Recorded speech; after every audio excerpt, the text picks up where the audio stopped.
Saging. Ang bagoong dito kasi may laman eh. Ayan mo. Buo ang bagoong dito.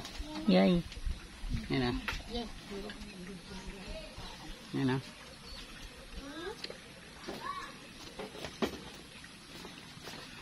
Sa Manila kasi yung bagoong doon.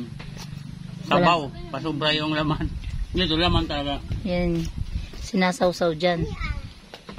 Tapos, Sa bagoong. Ayan yung ulam ng saging. nakain. Ganyan.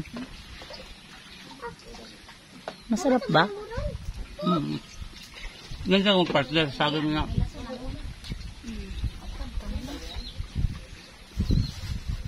Baka tatlo ka niya, busog ka na. Pero parang sinog naman na yung saging. Hindi ka na masyado. Bagoong niya. May laman niya. Ayan. Tapos, sarap.